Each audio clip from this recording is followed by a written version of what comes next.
Praise the Lord. கர்த்தருடைய பரிசுத்த நாமத்துக்கு மகிமை உண்டாவதாக.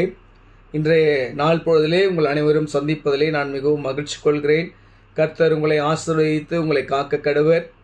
எனக்கு அருமையானவர்களே, இன்று நாளுக்கான இறை வாக்கியம் யோசுவாவின் புஸ்தகம் 3ஆம் அதிகாரம் வசனம் 5ஆம் வசனத்தை நாம் தியானிக்கப் போகிறோம். இந்த யோசுவா மனிதனாக தேவனுடைய மனிதன் இஸ்ரேல் மக்களை வழிநடத்துவதற்காக தெரிந்து கொள்ளப்பட்டவர். மோசேக்கு அப்புறம் யோசுவா இஸ்ரேல் மக்களை வழிநடத்த கர்த்தரால் தெரிந்து கொள்ளப்பட்ட ஒரு மனிதன்.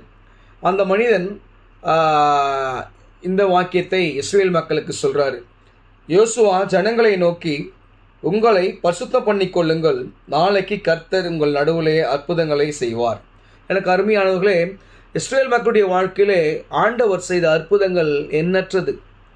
அவர்கள் பகலிலே நடக்கும்போது மேகஸ்தம்பமும், அதுவும் வனாந்தரத்தில் நடக்கும்போது அந்த அக்கினி எப்படி இருக்குன்னு நம்ம சும்மா சாதாரணமாக நம்ம ஏதாவது ஒரு இடத்துக்கு, அதாவது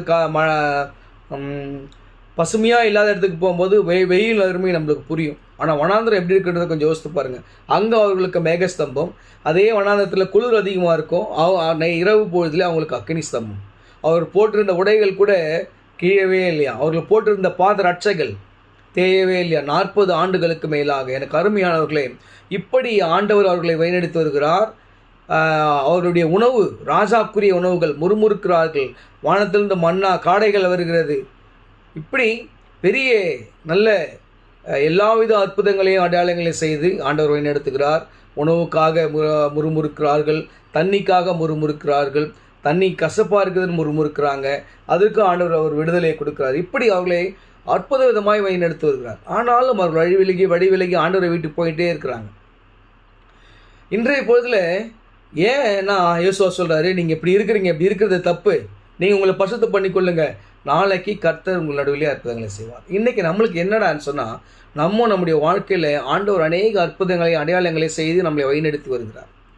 நல்ல தீர்காயுசு நாட்களை கொடுத்திருக்கிறார், நல்ல சுகபலன் ஜீவியத்தை கொடுத்திருக்கிறார், நல்ல உணவை கொடுத்திருக்கிறார், நல்ல ஆடைகளை கொடுத்திருக்கிறார், இருக்க இடம் முடித்த துணி கொடுத்திருக்கிறார் இல்லையா.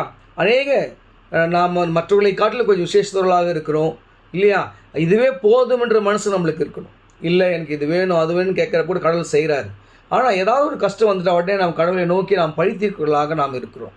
ஏன் இதை வந்துச்சு ஆண்டவரே, ஏன் இதை என் வாழ்க்கையில் நீங்கள் அலோவ் பண்ணீங்க, எனக்கு இப்படி இதெல்லாம் தாங்க முடியாத சூழ்நிலையாக இருக்குது, அப்படிலாம் நம்ம கேட்குறோம். நம்முடைய பலவீனங்கள் என்னதென்று அவர் அறிவார் இல்லையா. அவர் நம்மை வழிநடத்தி அந்த சோதனையிலிருந்து மீட்டெடுத்து நம்மை என்ன பண்ணுவாரா, அற்புதங்களையும் அடையாளங்களையும் காண செய்வார். எனக்கு அருமையானவர்களே, இன்றைக்கி நமக்கு